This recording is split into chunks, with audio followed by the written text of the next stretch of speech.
What is mental illness? According to National Alliance on Mental Illness, it's defined as a condition that affects a person's thinking, feeling, or mood for a sustained period of time that negatively impacts them. You might be wondering, is depression a mental illness? What about anxiety? Yes, they are.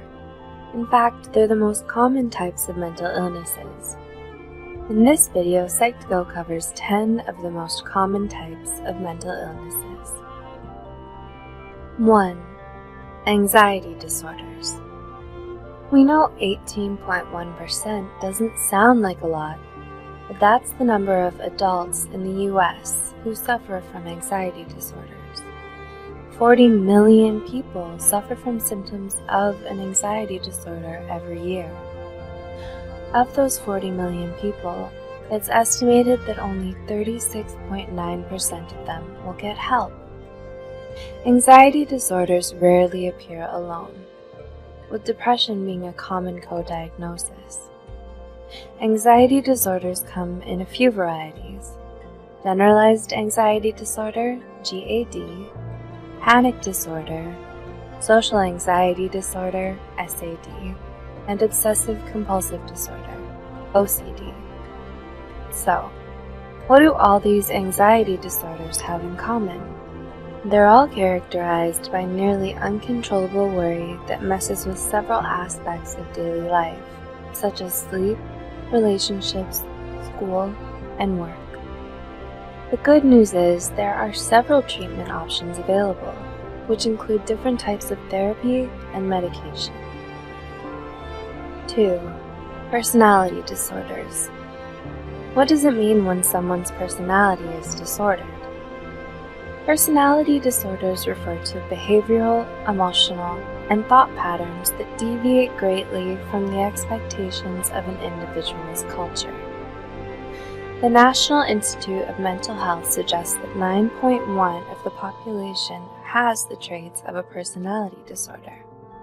So what does this look like in real life?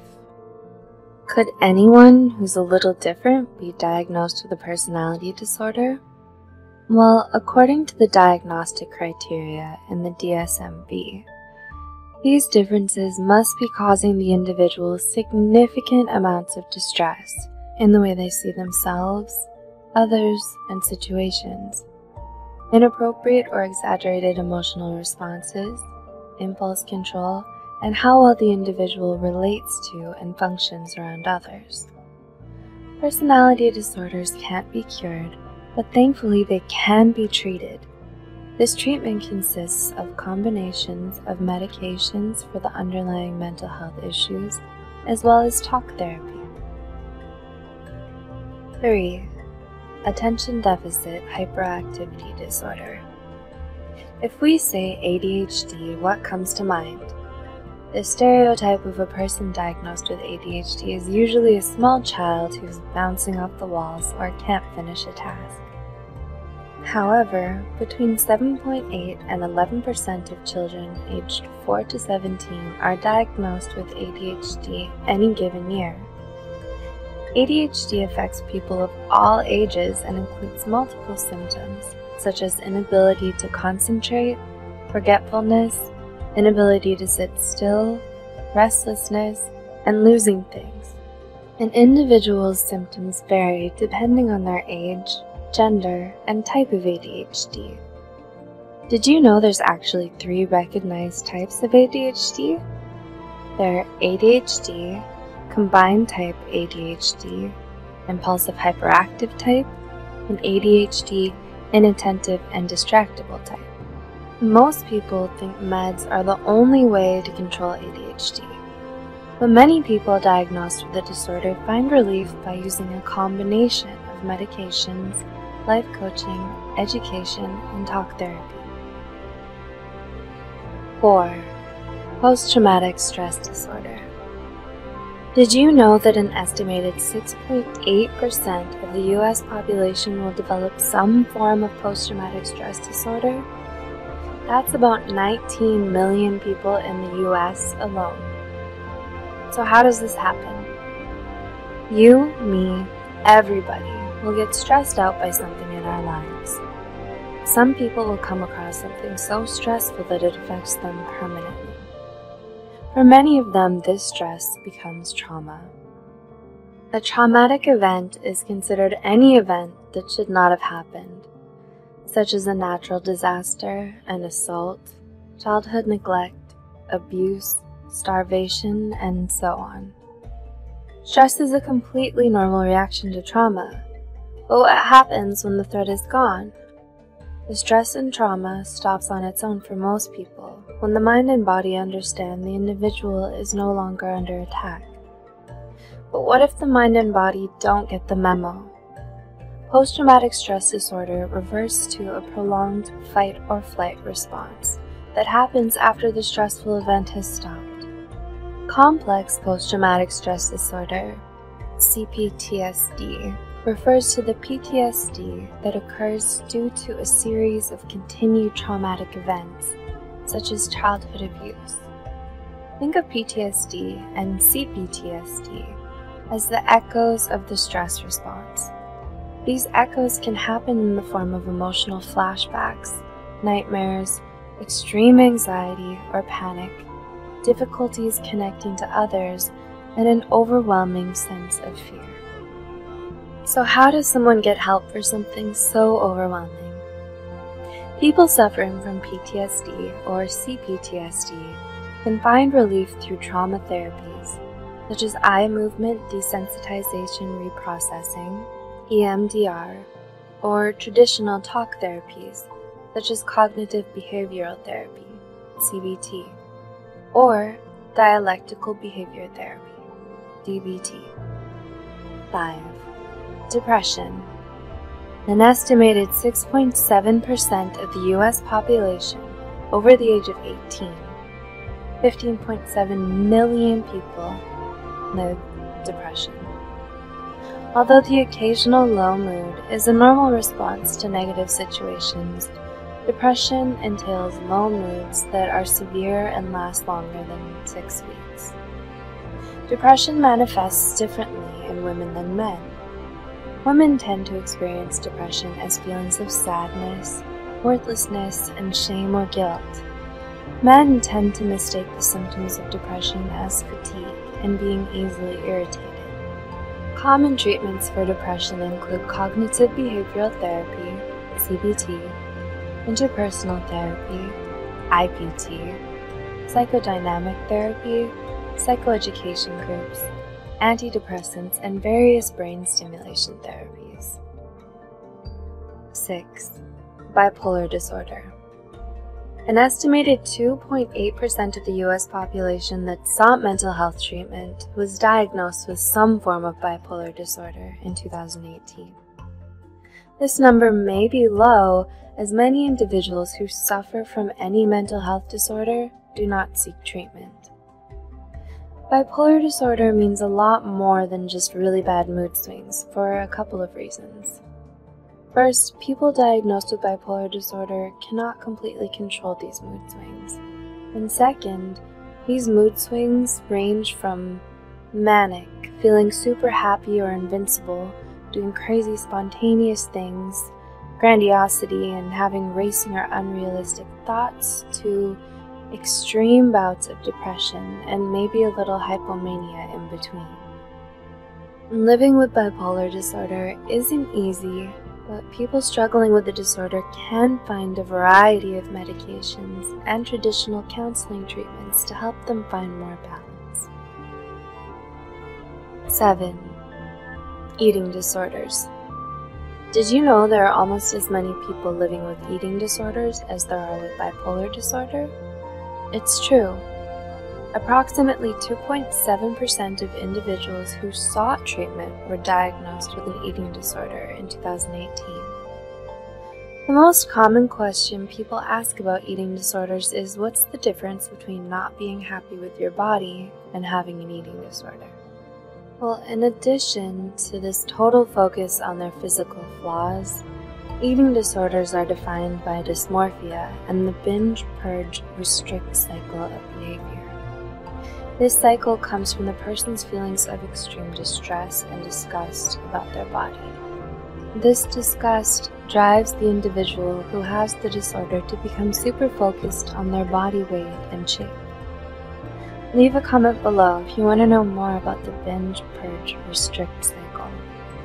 The eating disorders everyone knows about are anorexia nervosa and bulimia, but most people have never heard of eating disorders not otherwise specified, EDNOS, or avoidant restrictive food intake disorder, ARFID. Leave a comment below if you want to hear more about the lesser-known eating disorders. Everyone needs food, so how is someone who has such a terrible relationship with eating and body image supposed to get better? Recovery from an eating disorder is totally possible, with a combination of talk therapy, residential treatment, and medications to treat the symptoms of any underlying mental health conditions. 8. Obsessive-compulsive disorder. If obsessive-compulsive disorder, OCD, is a type of anxiety disorder, why did it make the number 8 spot? Simple. Professionals say 2.3% of individuals will qualify for a diagnosis of OCD during the course of their lifetime. What's the first thing you think of when you think of someone who suffers from obsessive-compulsive disorder? Did you imagine someone who can't stand the thought of germs? Maybe a person who turns the doorknob 27 times before they can leave the house. The common stereotype of an individual diagnosed with obsessive-compulsive disorder, OCD, is of someone obsessed with cleaning or counting to a comical degree, but that's not the whole picture. The reality of OCD includes a great deal of anxiety, rigid thinking, and feeling isolated from others. Individuals diagnosed with OCD suffer from recurring thoughts that they cannot control, which are referred to as obsessions. These obsessions can be things like cleaning or counting, but also include checking and double-checking, feeling as though one will be punished for being a sinner, organizing and arranging, and hoarding. Having obsessions is different from being detail-oriented, or a little type A, because individuals who suffer from obsessions experience crippling anxiety due to these thoughts they're unable to control.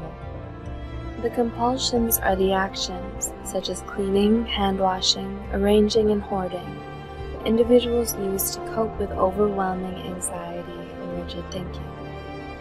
So what is someone who lives with the reality of OCD to do?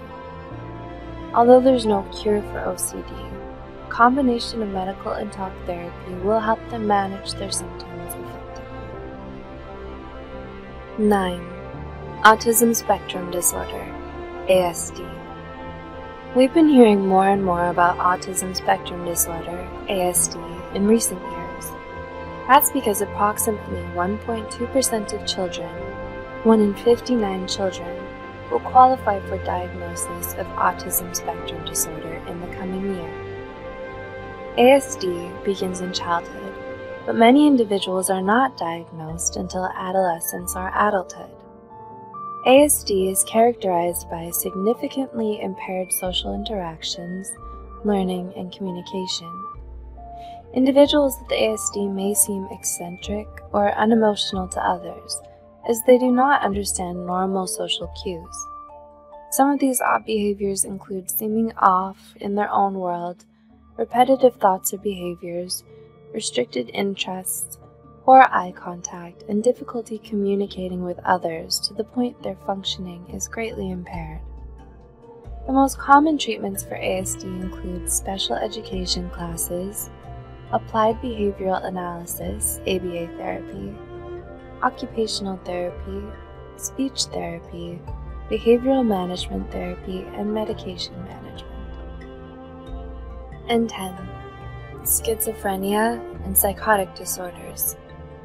Did you know 3 out of 100 people will experience the symptoms of psychosis in their lifetime? Yep. This means 1% of the population suffers from a psychotic disorder. People usually have their first psychotic break between the ages of 16 and 30, which means approximately 100,000 adolescents and adults will experience their first psychotic break every year. This does not mean everyone who experiences psychosis will always have a psychotic disorder. Medical and environmental or situational factors such as extreme stress, certain prescriptions, and illicit drugs can induce temporary psychosis. For individuals with a psychotic disorder, however, the symptoms last longer than 6 months. So, what is psychosis anyway? Someone suffering from psychosis has breaks or disruptions in their reality, which manifest in behaviors such as religious delusions, audio, visual, or tactile hallucinations, feelings of paranoia or persecution, and disordered or jumbled thoughts and speech. Schizophrenia is the most common psychotic disorder, but the DSM-V recognizes a few others. Would you like to know more about the other psychotic disorders? Then tell us in the comments below. Having a psychotic disorder can feel like torture, but it doesn't have to. Many people who are diagnosed with some type of psychosis are successfully treated with a combination of specialized medications, therapy, and case management. Have you or a loved one ever dealt with any of the mental illnesses in this article?